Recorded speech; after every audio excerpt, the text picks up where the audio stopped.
আজকে কোন বিচে ঘুরতে আসলাম এবং সারাদিন কি করলাম তা দেখতে হলে সম্পূর্ণ ভিডিওটিতে আমাদের সাথেই থাকুন। হ্যালো কাছের মানুষজন, আপনারা সবাই কেমন আছেন? আশা করি সবাই অনেক ভালো আছেন। তো আজকে অনেক দিন পরে সময় করে ঘোরার জন্য বের হয়ে গেলাম। তো আমাদের সাথে আমার ফয়সাল ভাই আছে, সাথে আছে আমাদের জর্জ। দক্ষিণ আফ্রিকায় কর্মজীবনের মধ্যে একমাত্র সানডেতেই সময় পাওয়া যায় বাইরে ঘোরার জন্য, তাই সপ্তাহ ধরে আমরা এই সানডের জন্য অপেক্ষায় থাকি। তাই প্রত্যেক সানডেতে আমরা চেষ্টা করি কোথাও না কোথাও ঘুরতে যাওয়ার জন্য, আর তাই কোনো প্ল্যান প্রোগ্রাম ছাড়াই আমরা বেরিয়ে পড়ি সিনসা বিচ দেখার উদ্দেশ্যে। আসলে ছোটবেলা থেকে আমি একজন ভ্রমণ পিপাসু মানুষ, সময় পেলেই বেরিয়ে পড়ি ঘোরার উদ্দেশ্যে।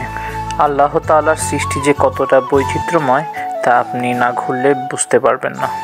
আমি যেহেতু দক্ষিণ আফ্রিকা থাকি, তাই আমি চেষ্টা করি দক্ষিণ আফ্রিকার বিভিন্ন জায়গায় ঘুরে দেখার জন্য।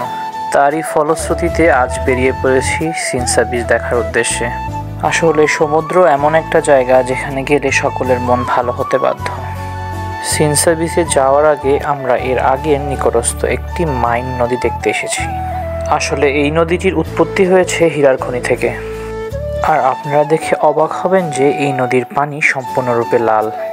আর এখানকার লোকজন এটিকে ব্লাড রিভার নাম দিয়েছে।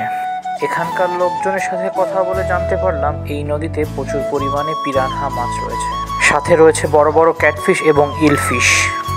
আর এই যে এই ছোট নদীতে দেখতে পাচ্ছেন, এটি পারাপার হওয়ার জন্য এই একটি মাত্র ফেরি রয়েছে। তো বন্ধুরা, দেখতে দেখতে চলে আসলাম সিনসা বিচে। আসলে সিনসা বিচ ফেস্টিভ সিজনগুলোতে মানুষ দিয়ে কানায় কানায় পরিপূর্ণ থাকে। বিশেষ করে ডিসেম্বরে এখানে অনেক পর্যটকের আগমন ঘটে।